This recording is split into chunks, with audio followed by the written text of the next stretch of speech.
While traveling through northern Scotland, the Greek explorer Pytheas was told by locals about a land far to the north called Thule, which scholars continue debating the location of. Some say Iceland, others Norway, and a vocal minority, North America. As Pytheas ventured nearer the Arctic Circle, possibly in the northernmost reaches of the modern-day United Kingdom, he documented natural terrain and a way of life so foreign to his educated Greek peers, many hesitated to believe his discoveries. The Greek geographer Strabo referenced the writings of Pytheas when recounting the explorer's observations of the native inhabitants not far from what he named the chilly zone, a place where sunshine was scarce and rains frequently fell. Of the animals and domesticated fruits, there is an utter lack of some and a scarcity of the others, and that the people live on millet and other herbs, and on fruits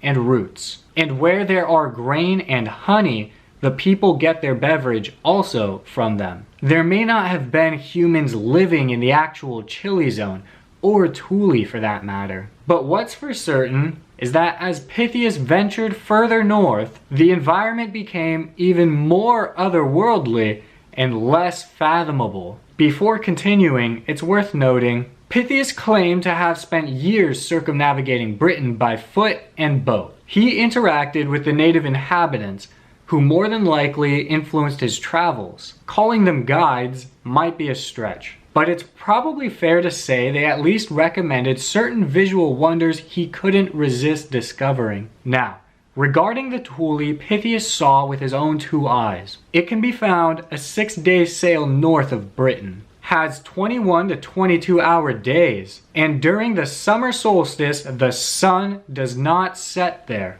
With that being said, Pytheas is credited for the first recording of the midnight sun, which occurs in summer months in places north of the Arctic Circle. He is also credited with the first recording of the Northern Lights, a natural light display in the Earth's sky, predominantly seen in high-altitude regions such as the Arctic. Auroras show dynamic patterns of brilliant lights that appear as curtains, rays, spirals, and flickers covering the entire sky. One can only imagine how Pytheas' attempt to describe the natural phenomenon was received by his intellectual peers. They must have laughed, and I don't necessarily blame them. Subsequent ancient Greek scholars labeled Pytheas a liar at worst, and a financially struggling sailor with tall tales at best. They belittle and mock him in their works covering his voyage, the only records of his adventures that survive today. They must have figured somewhere along the way he embarked upon another kind of trip, one that took him to what he saw next, perhaps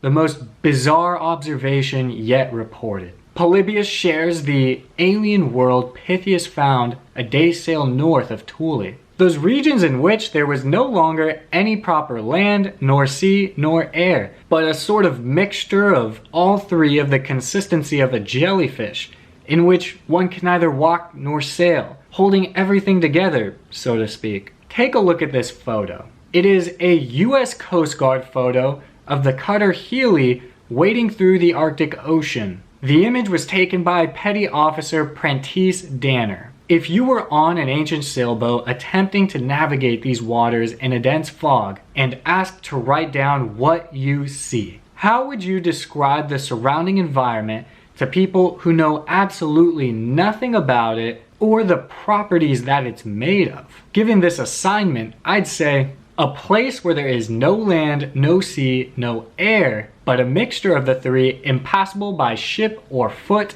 isn't half bad. Then to so kindly relate the sight to something folks in the Mediterranean might be familiar with, such as a jellyfish is going the extra mile. How might you describe a jellyfish? A creature that's not totally solid, liquid, or air, yet in which all these things are together suspended, sounds decent to me. Alrighty everybody, that's gonna do it for today's video on the Greek discovery of the Arctic Ocean. Let me know, would you have believed Pytheas and what he reported from his voyage? Don't forget to smash that like button and the subscribe button. I'll see you next time.